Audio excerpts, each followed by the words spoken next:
Opinion. By Michael Goodwin. It's not trouble enough that President Trump is engaged in a tense, multi-front struggle with China.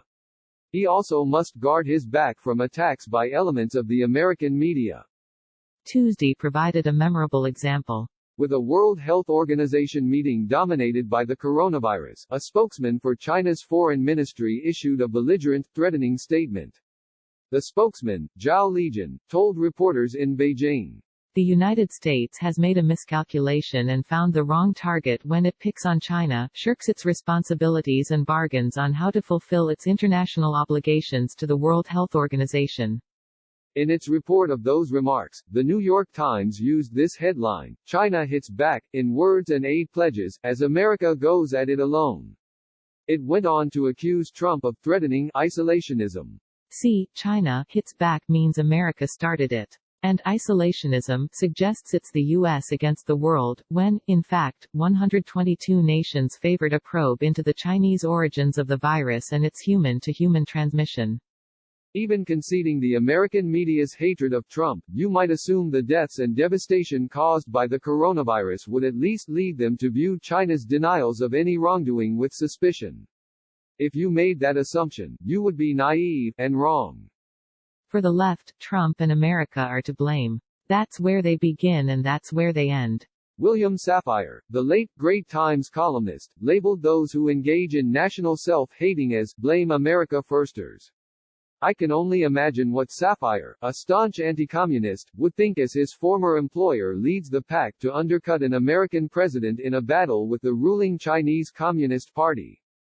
It's true that Trump too often engages in gratuitous feuds with the White House press corps and has a knack for getting into mud battles when he should rise above them.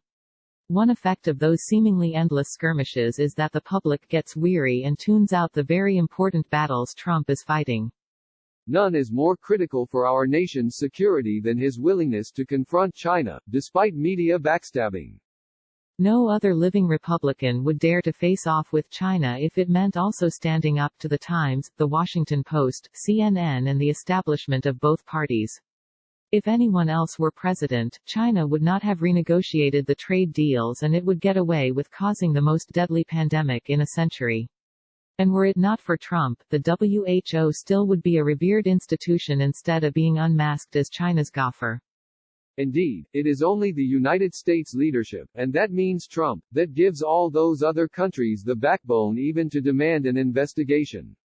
Otherwise, they would fold in the face of the threats that Chinese leaders routinely issue to anyone who dares question whether the outbreak could have been stopped.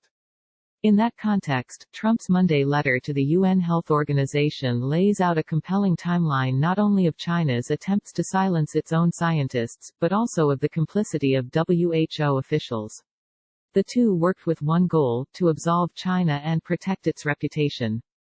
The organization's praise of China's transparency was a pure Baghdad Bob moment, as was its claim in January that there was no clear evidence of human-to-human transmission.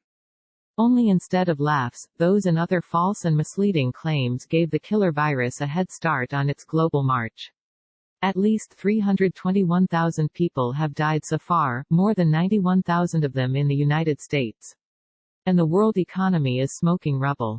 Trump concludes his 4-page letter with a demand that the organization begin to reform itself within 30 days and demonstrate its independence from China. Otherwise, he vows that the temporary suspension of American dollars will become permanent and that the U.S. will consider withdrawing altogether. American taxpayers gave nearly $900 million to the organization during 2018 and 2019, 10 times more than China's $86 million. Although the membership passed a resolution Tuesday creating an impartial, independent and comprehensive evaluation into the world response to the virus, including by the WHO, the likelihood that it will find China or the organization guilty of serious misconduct is small. To make sure he will get the outcome he wants, China President Xi Jinping announced that his nation would donate $2 billion to the WHO over the next 2 years. That's the new China way, of course, using money to buy silence and acceptance of its dominance. It works with governments around the world and with American universities, businesses and lobbyists. At the same time, the Wall Street Journal in a Tuesday report showed that China is ready to use the stick as well as the carrot. The article cited example after example of Chinese diplomats around the world using aggressive language and actions to advance their nation's global power.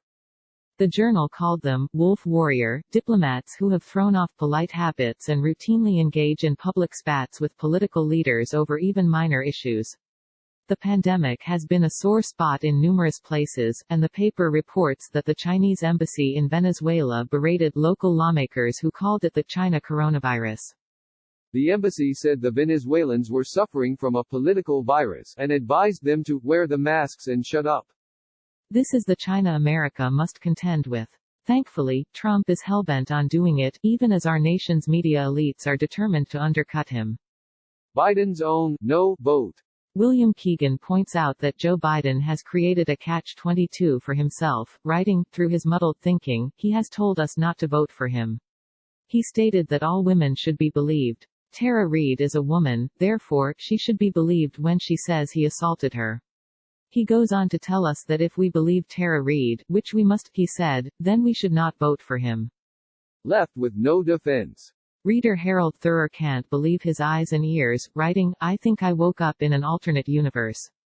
Did Mayor de Blasio really say he would build a fence to keep citizens off the beaches? Didn't he read the memo from Nancy Pelosi declaring that walls don't work? Modest, quos not. Governor Cuomo's praise for Governor Cuomo at Tuesday's briefing. There's something called government and you have to know how to do it. It has to be beyond politics. Denial is not a life strategy. We have been smart. We saved many, many lives.